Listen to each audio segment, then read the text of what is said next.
এই নিয়োগৰ বাতৰি জড়িত হয় Indian council of medical research regional medical research centre ডিব্ৰুগড়ৰ পৰা recruitment notification temporary on contract basis temporary হয় কণ্ট্ৰেকচুৱেল বেচিছত হ'ব ICMR RMRC north east region তেওঁলোকে ইণ্টেণ্ড কৰিছে প্ৰজেক্ট হিউমেন ৰিচোৰ্চ পজিশ্যনৰ বাবে purely on temporary contract basis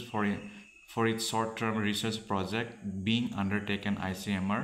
RMRC any reason গতিকে সেই প্ৰজেক্টৰ নাম হৈছে development and validation of a point of care respiratory syncytial virus assays যিমান পাৰিছো ফুটাবলৈ চেষ্টা কৰিছো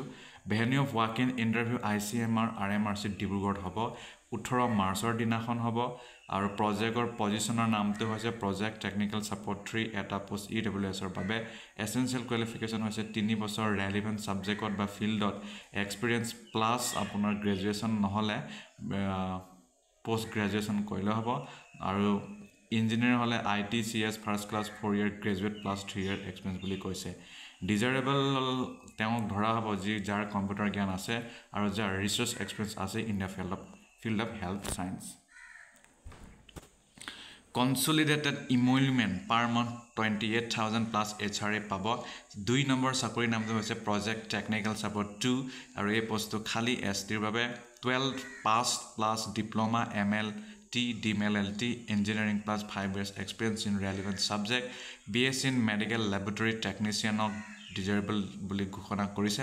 এজ লিমিট 30 ইয়াৰ্স বছৰ আৰু কনসলিডেটেড ইমলমেন্ট 20000 প্লাস HRA পাব এলিজিবল ক্যান্ডিডেট সকলে ওয়াক ইন ইন্টাৰভিউ বা ৰিটেন টেষ্ট বহিব লাগিব আৰু তেওঁলোকে নিজৰ এপ্লিকেশন প্ৰেসক্ৰাইব ফৰমেটত জমা দিব লাগিব উইথ সেলফ অ্যাটেস্টেড কপিজ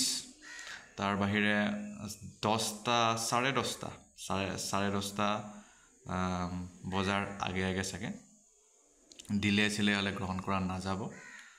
আৰু পজিশনটো বদলিবও পাৰে কৈছে